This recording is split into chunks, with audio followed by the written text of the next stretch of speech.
Welcome back to The Canadianist. In the last episode, we looked at how demographics and geopolitics collide to reshape global trade and supply chains. Today, in episode 5, we bring all of that down to the everyday level. How do these massive forces actually show up in people's lives? How do they affect prices, jobs, housing, shortages, and the decisions people make day to day? Today's episode is about grounding the big picture in real life. Demographics and geopolitics can sound abstract, but their impact reaches into every household. The clearest place most people feel at first is prices. When supply chains become unstable, when populations age and produce less, and when countries turn inward, costs rise across the board. Goods take longer to move. They cost more to make. There are fewer workers doing the same amount of work.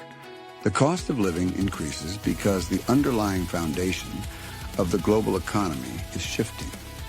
This is also why inflation feels so persistent, even when interest rates rise. Traditional inflation is driven by excess spending or short-term policy mistakes. What we're experiencing now is structural inflation. It comes from deeper forces. Shrinking workforces, unstable supply chains, and long-term demographic decline. That pressure will ease over time, but it won't return to the low inflation world of the 1990s or early 2000s. That period represented peak globalization and peak workforce growth. That world no longer exists. The job market is changing as well. Fewer young workers means employers are competing harder for talent. At the same time, older workers are retiring faster than they can be replaced. This creates gaps across healthcare, skilled trades, transportation, engineering, and many technical fields. Some sectors will see strong opportunity because demand is high. Others will struggle simply because key roles are harder to fill. Housing is where all of these pressures collide most visibly, especially in Canada. High immigration meets limited construction capacity. Aging tradespeople are retiring while fewer young workers enter the trades. Materials cost more, and global supply chains move slower. Builders can't keep up with demand. The result is higher home prices, higher rents, and tighter markets. This isn't just a housing cycle.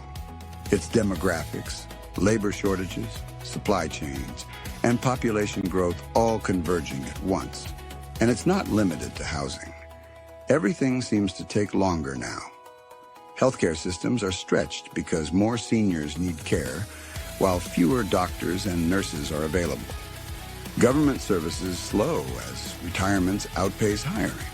Trades and repairs face longer wait times because demand is rising faster than the workforce.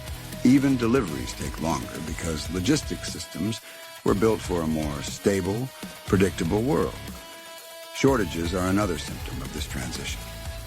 The old global system was designed for efficiency, not resilience. It assumed cheap labor, safe shipping routes, and abundant materials. Today, countries are stockpiling, reshoring production, and rebuilding supply lines. During that process, gaps appear. That's why shortages often feel random, affecting things that once seemed endlessly available. It's like rewiring a house while the power's still on. You get flickers along the way. Households feel these pressures everywhere. Higher prices, longer waits, tighter housing, strained services, and greater uncertainty. This isn't an economic collapse. It's a transition. But transitions are uncomfortable, especially when they unfold slowly and unevenly. The key point is that this isn't temporary. It represents a long-term shift in how the world functions. Over the next decade, we'll see a gradual settling into a new normal. Supply chains will rebuild, but they'll be shorter and more regional. Countries will prioritize resilience over maximum efficiency. Immigration will remain essential, particularly for countries like Canada. Technology will help fill gaps in logistics, healthcare, and manufacturing. Still, the years ahead will feel tight as societies adjust to fewer workers, more seniors, and a less predictable global environment. The big takeaway from Episode 5 is this: the pressures people feel aren't random, and they aren't just political. They're the direct result of global forces converging at the same time. Demographics, geopolitics, and supply chain restructuring all interact. Understanding that helps make sense of the moment and allows people, businesses, and governments to plan more clearly for what's ahead. Thanks for listening to The Canadianist. This has been Episode 5. Join us next time for Episode 6, where we'll look at how countries can adapt, which strategies actually work, and how governments and industries can manage this global transition more effectively.